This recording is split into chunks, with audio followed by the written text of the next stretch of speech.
அன்பானவர்களே, அன்பு வணக்கங்கள். ஒரு அற்புதமான வாய்ப்பு உங்களுக்கு.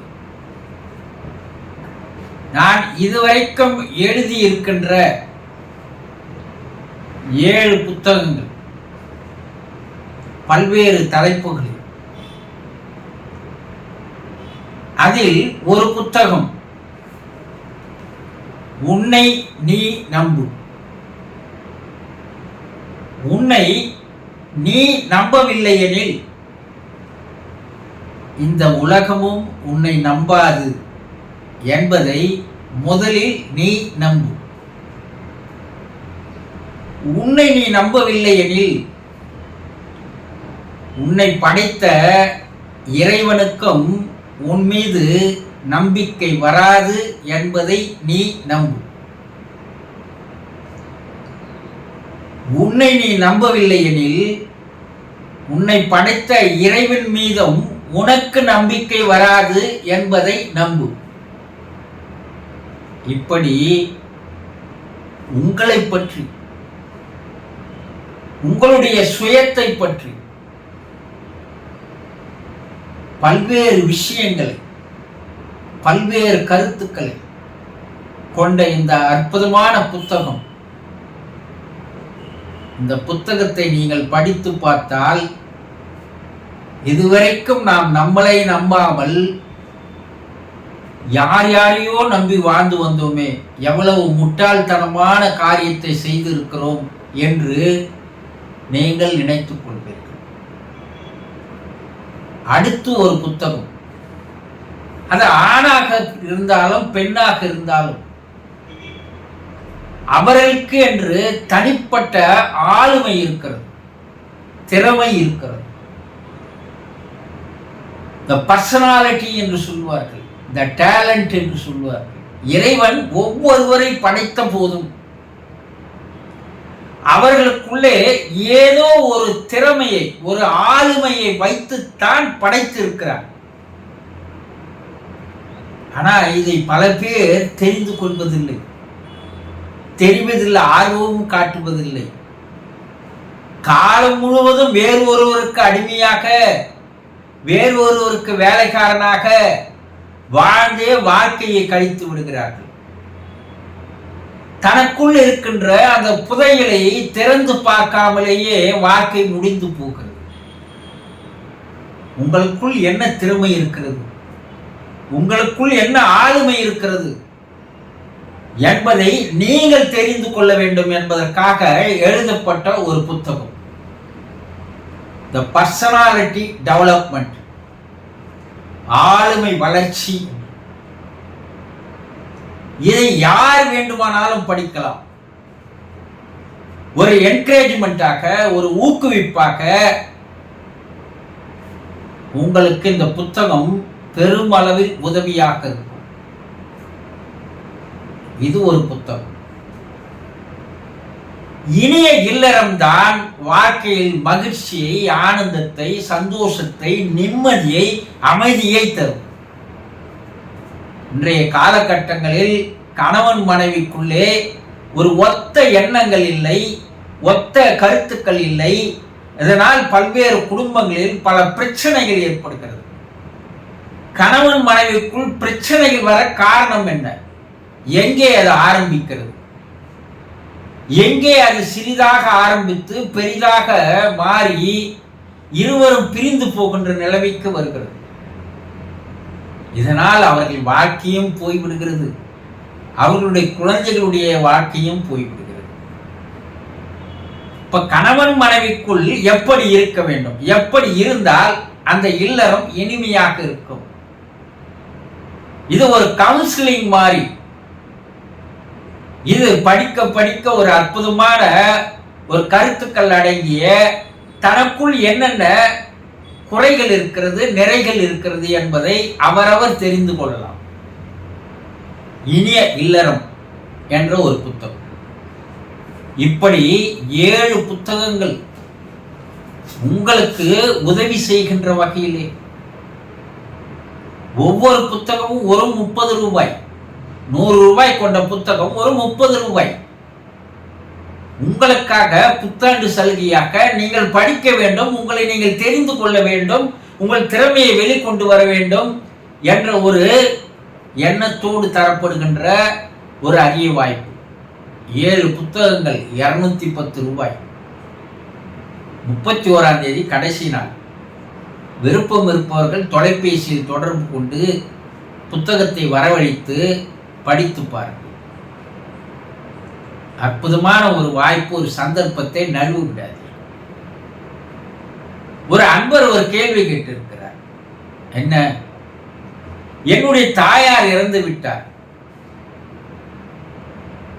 அவருக்காக நான் என்ன செய்ய வேண்டும்? வேறு ஒருவர் என்னுடைய தந்தை இறந்து விட்டார், அவருக்காக நான் செய்ய வேண்டிய செயல்கள் என்ன, சடங்குகள் என்ன? இப்படி பல பேர் கேட்கிறீர்கள். ஏன்? அவர்கள் உங்கள் மீது காட்டிய அன்பிற்கு நன்றி கடனாக எதை செய்வது என்று ஒரு குழப்பத்தில் இருக்கிறீர்கள் இல்லையா?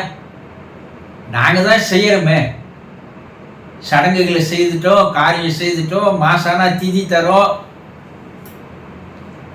இதையெல்லாம் இறந்த ஆன்மா ஏற்றுக்கொள்வது இல்லை.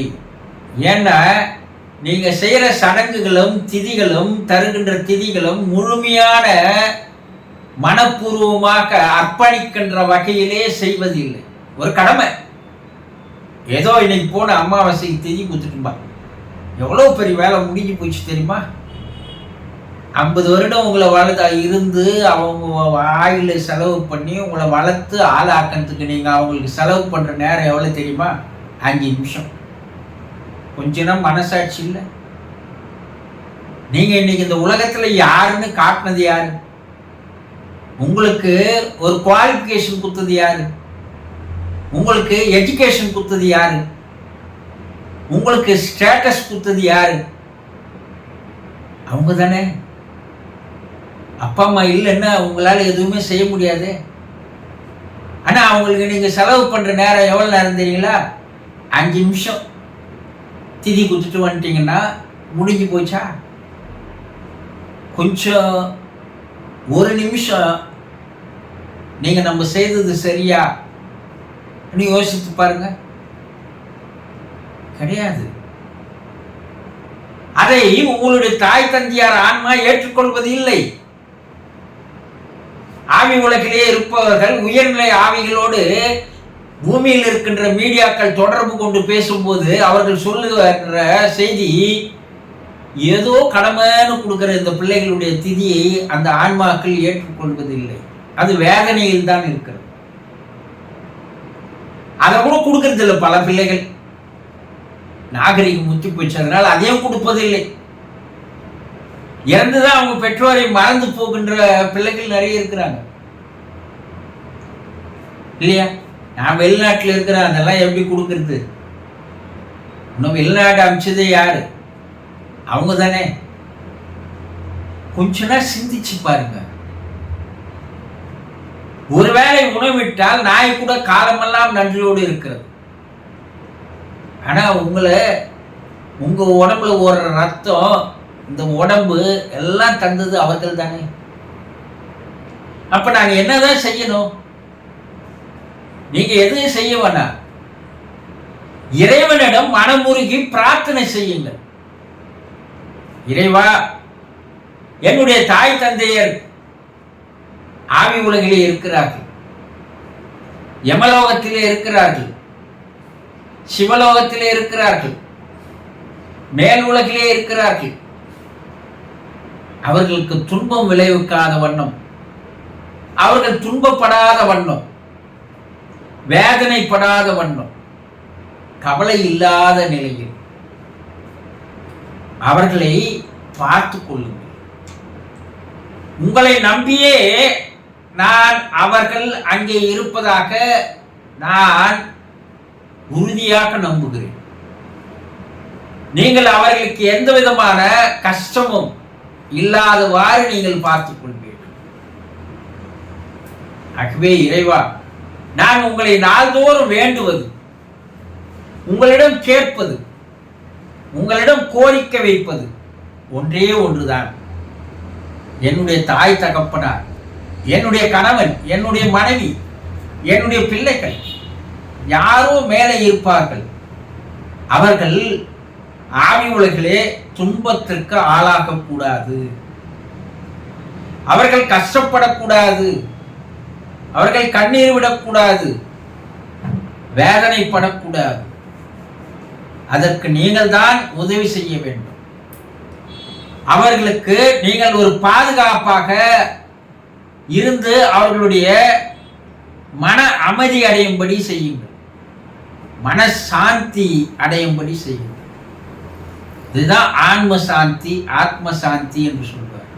இப்ப இறைவனிடம் நீங்கள் மன்றாடி மனப்பூர்வமாக காலை ஒரு 5 நிமிடம், மாலை ஒரு 5 நிமிடம், இரவு படுக்கும் போது ஒரு 3 வேளையோ 2 வேளையோ அந்த பெற்றோர்களுக்காக, உங்களுடைய இரத்த சம்பந்த உறவுகளுக்காக ஒரு 5 நிமிடம் 5 நிமிடம் நீங்கள் இறைவனை நினைத்து, நீங்கள் எந்த இறைவனை வேண்டுமானாலும் வழங்கலாம், அந்த இறைவனை நினைத்து அந்த இறைவனிடம் உங்களுடைய பிரார்த்தனையை வைத்து வாருங்கள். நீங்கள் முழு நம்பிக்கையோடு, முழு அர்ப்பணிப்போடு நீங்கள் செய்கின்ற அந்த பிரார்த்தனை 100% நிறைவேறும். அவர்கள் அந்த ஆன்மாவுக்கு இறைவன் ஒரு ஆத்ம சாந்தியை தருவார். அவர்களுக்கு மறு பிறப்பெடுப்பதற்கு வாய்ப்புகளை தருவார். கீழ் உலகிலே இருந்தாலும் உங்களுடைய பிரார்த்தனையின் காரணமாக அவர்கள் மேல்நிலைக்கு உயர்த்தப்படுகிறார்கள் என்று மேலே இருக்கின்ற உயர்நிலை ஆன்மாக்கள் கூறுகிறது. இந்த குடும்பத்தார் மனமுருகி பிரார்த்தனை செய்ய செய்ய செய்ய இறைநிலையானது, இறை சக்தியானது அவர்கள் துன்பத்தில் இருந்தாலும் கூட அவர்களை துன்பத்திலிருந்து மீட்டெடுத்து துன்பமில்லா நிலைக்கு கொண்டு வந்து நிறுத்துகிறது என்று சொல்கிறார்கள். இது ஆவி உலக ஆராய்ச்சிகளில் கண்டுபிடிக்கப்பட்டது.